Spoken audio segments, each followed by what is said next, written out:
렘넌트 현장은 하나님이 나에게 주신 현장이죠.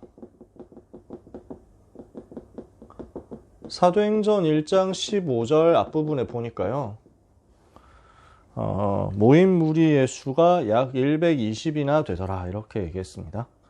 120명을 우리 주님이 3년 공생의 동안에 세우고 가셨죠. 주님이 하나님이신데 3년 동안 사역하시면서 집중해서 딱 120명 남겨놓고 가신 거예요. 그 중에 70인을, 그 중에 12명을 핵심으로 만들어 놓고 가셨어요. 그렇다면 이 말은 무슨 말이냐면 예수님의 전 세계는 120명이었다는 얘기예요. 예수님의 전 세계가 70명, 예수님의 전 세계가 12명이었다는 거예요. 그 12명을 두고 생의 마지막 순간까지 집중하셨잖아요. 십자가 지시기 전날 밤에도 그 12명 모아놓고 마지막 메시지 주시고 그 십자가 지시는 과정 속에서도 계속 제자들에게 보여주시고 훈련시키셨단 말이에요. 나에게 맡겨진 세계복음화는 하나님이 나에게 주신 현장 속에 이미 다 들어있습니다. 세계복음화는 멀리 있지 않고 지금 내가 있는 곳에 그대로 들어있습니다. 그렇다면 이것에 우리가 얼마나 집중하느냐에 따라서 우리의 세계복음화 여정이 달라지겠죠. 우리의 생각 속에 얼마나 렘넌트가 24 되고 있는지를 점검해 봐야 되겠습니다. 내 생각 속에 렘넌트가 얼마나 비중을 차지하고 있느냐라는 것입니다. 무엇을 생각하느냐가 나 자신인데 과연 나는 렘넌트를 얼마나 생각하고 있는가? 이 부분을 하나님 앞에서 우리 스스로 돌아보면요. 우리는 너무 다른 것 때문에 바쁘다. 이렇게 되어 있는지도 모릅니다.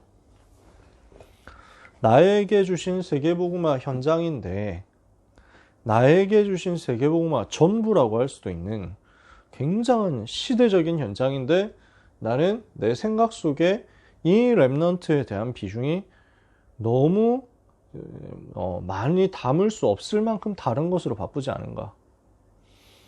그렇다고 여러분이 직장을 그만두고 렘넌트만 돌봐야 된다 이런 얘기를 하는 건 전혀 아니지 않습니까?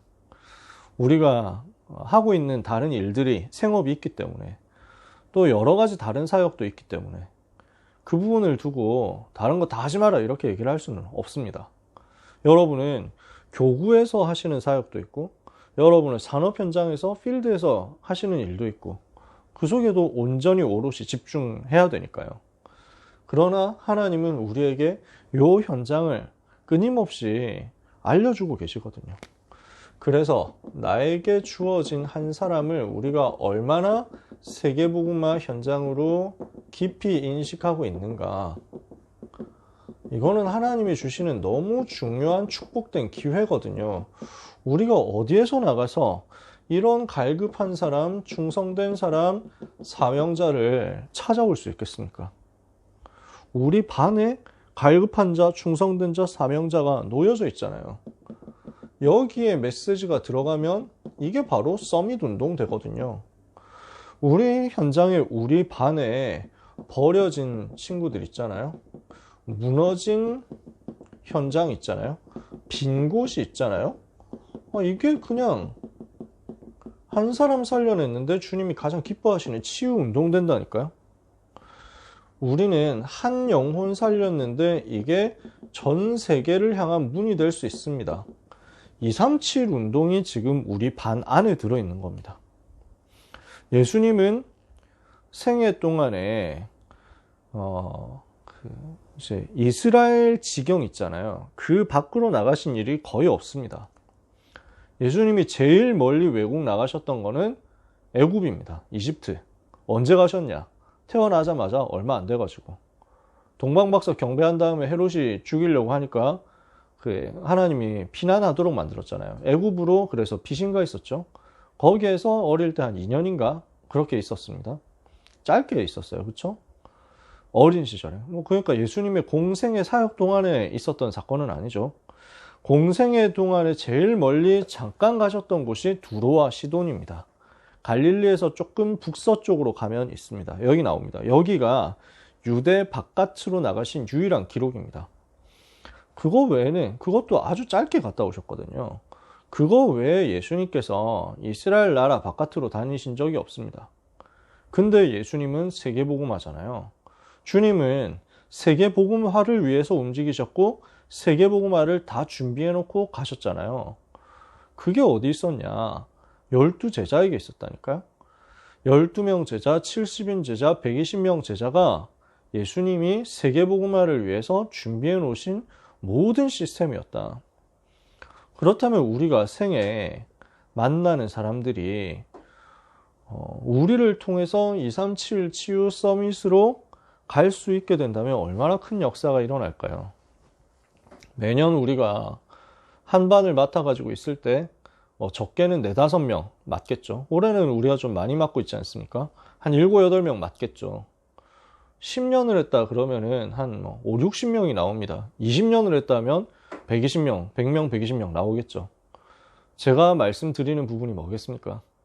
우리가 생애에 나가서 120명 제자를 찾는다고 하면 시간이 얼마나 많이 걸리고 얼마나 많은 에너지를 쏟아야 되고 얼마나 많은 하나님의 은혜가 필요하겠습니까? 밖에서 제자 찾아가지고 한 명을 제자로 세우는 것도 얼마나 그 하나님의 은혜가 많이 필요한 일입니까? 하나님이 우리한테 그냥 갖다 주셨잖아요. 우리한테 12제자 같은 제자를, 70인 제자 같은 제자를 가만히 앉아서 만날 수 있는 기회를 우리에게 주셨잖아요. 그래서 우리는 주님이 한 사람 한 사람을 키우셨던 것처럼 렘넌트를 주님의 관심을 가지고 계속 만났으면 좋겠어요. 우리는 교회에서의 만남에 제일 많은 비중을 두고 있습니다. 그러나 교회에서의 만남은 너무 짧잖아요. 만나가지고 잠깐 한 10분, 20분 포럼하고 끝나는 것, 예배 시간에 조금 같이 있는 것, 이게 어떤 면에서는 전부일 수도 있거든요. 근데 우리 주님이 과연 12명을 그렇게 키우셨겠느냐고요. 120문도를 과연 그런 정도로 만나가지고 도와주셨겠냐고요. 우리는 이거 넘어설 수 있거든요. 그래서 교회에서의 만남을 넘어서 현장에서의 만남이 너무 많이 필요합니다.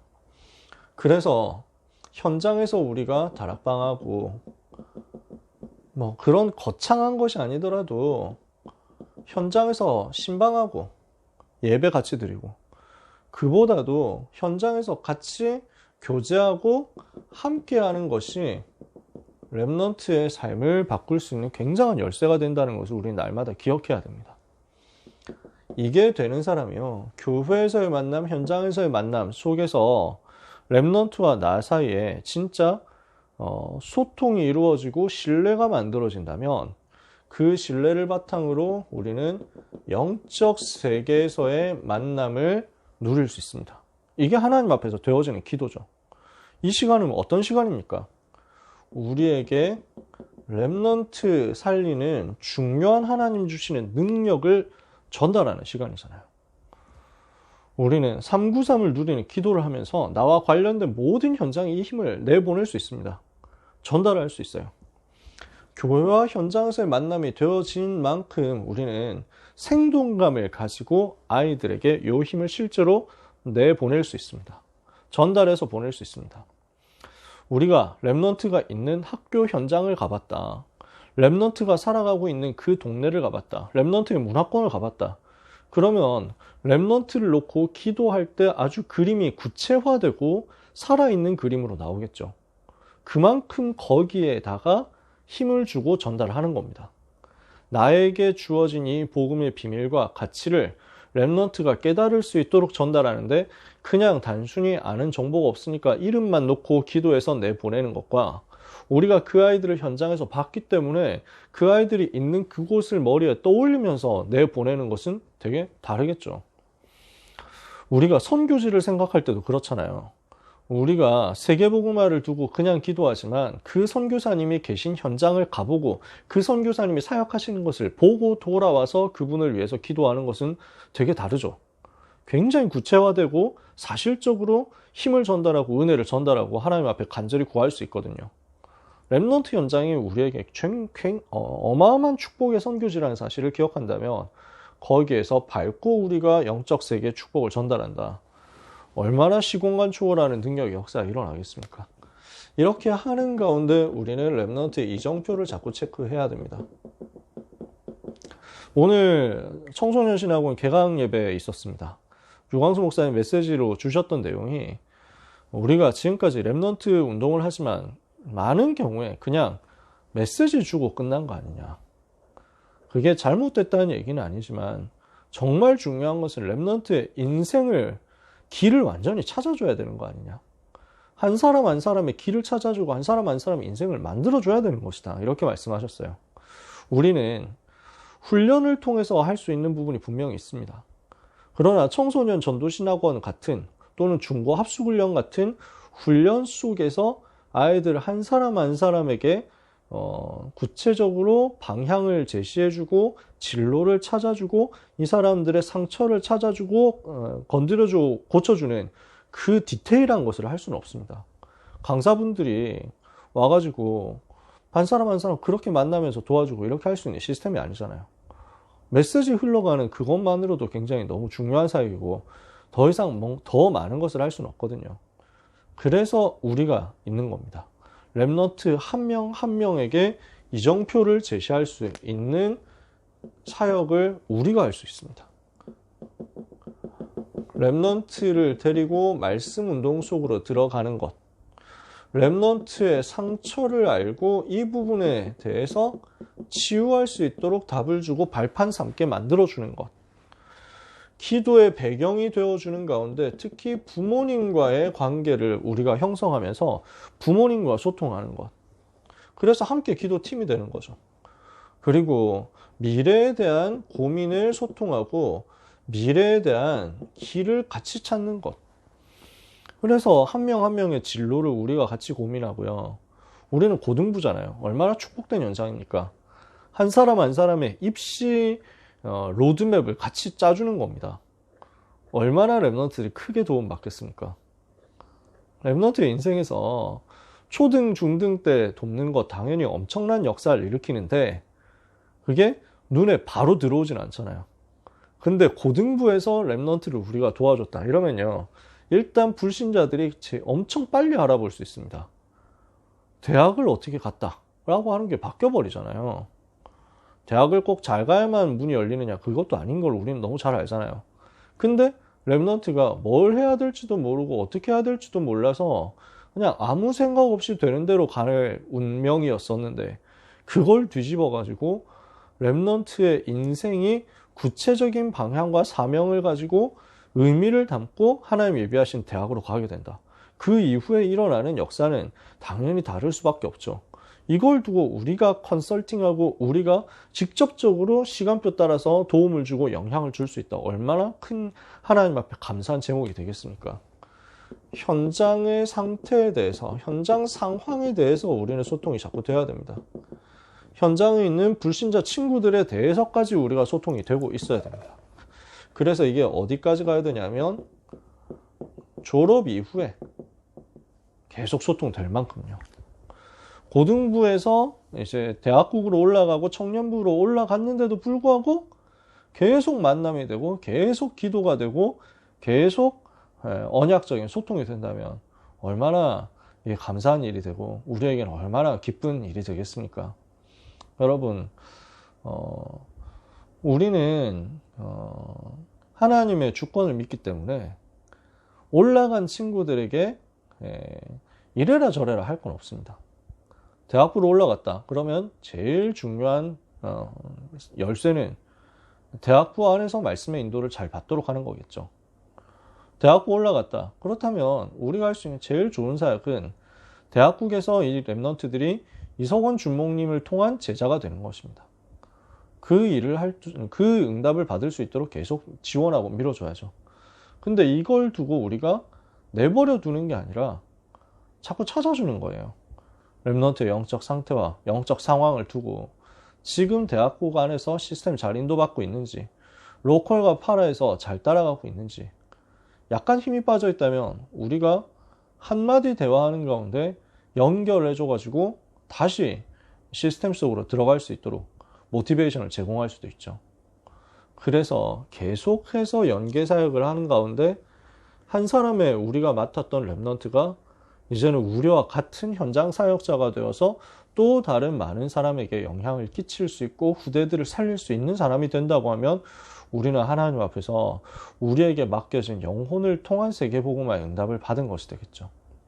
함께 기도하면서 우리에게 맡겨진 렘넌트를 전도자로 세우는 일이 나의 인생 작품이 되도록 도전해야 되겠습니다.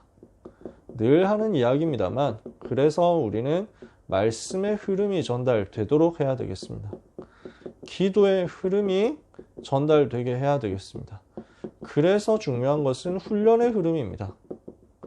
이 속에 렘넌트들이 들어가야 됩니다. 그래서 철저하게 훈련 속에서 렘넌트가 개인화되고 그 가운데 교회화되도록 렘넌트를 도와야 되겠습니다.